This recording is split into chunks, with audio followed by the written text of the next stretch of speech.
बुद्ध जानते हुए कि परमात्मा है वे चुप रहे, क्योंकि शब्द निकाला मुंह से कि तुम्हारी वासना उसे पकड़ती है। जानते हुए कि मोक्ष है, बुद्ध चुप रहे, नहीं कि उन्हें कहना नहीं आता था, ऐसा भी नहीं कि बेजुबान थे।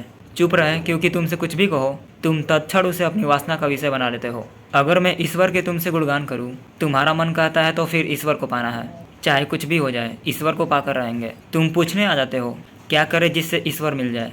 ईश्वर भी तुम्हारी वासना बन जाता है, जबकि लाख तुम्हें समझाया जा रहा है कि जब तुम निर्वासना हो जाओगे तब ईश्वर अपने आप आ जाता है, तुम्हें उसे खोजने जाना नहीं पड़ता। मोक्ष का अर्थ है जब तुम में कोई अभिलाषा ना रहेगी और तुम मोक्ष की ही अभिलाषा करने लगते हो, तो तुमने तो जड़ी काट दी। बुद्ध कहते हैं जो निर अभिलाष हो, बाकी अभी है तर्क तमन्ना की आरजू। क्यों कर कहूँ कि कोई तमन्ना नहीं मुझे, अमीर के ये शब्द हैं बड़े महत्वपूर्ण। बाकी अभी है तर्क तमन्ना की आरजू, अभी इच्छा एक है बाकी कि सब इच्छाएं छूट जाए। तर्क तमन्ना की आरजू, सब तमन्नाएं मिट जाए, यह एक तमन्ना अभी बाकी है। क्यों कर कहूँ कि कोई तमन्ना नहीं मुझे, इसलिए अभी कैसे कह सकता हूँ कि मेरी अब कोई वासना नहीं। एक वासना अभी मेरी शेष है। अमीर ने जरूर बुद्ध को समझ कर यह कहा होगा। इतना भी वासना ना रह जाए तभी कोई निर्वासना को उपलब्ध होता है। कोई भी वासना ना रह जाए, परमात्मा की, मोक्ष की, निर्वाण की, आत्मा की, ज्ञान की, ध्यान की, कोई वासना ना रह जाए। क्यों?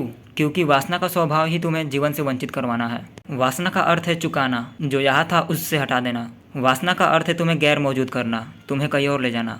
और जीवन यहाँ था। जब जीवन तुम्हारे द्वार पर दस्तक दे रहा था तब वासना तुम्हें किन्हीं और ध्वनियों को सुनने को उत्प्रेरित करती है। वह जो द्वार पर दस्तक पड़ती है वह तुम चूक जाते हो। वासना के शोरगुल में वह जो धीमी सी आवाज़ जो प्रतिपल तुम्हारे भीतर से उठ रही है, तुम्हारे परमात्मा की आवाज़, तुम्हारी आवाज़, वह वासना के शोरगुल में सुनाई नहीं पड़ती।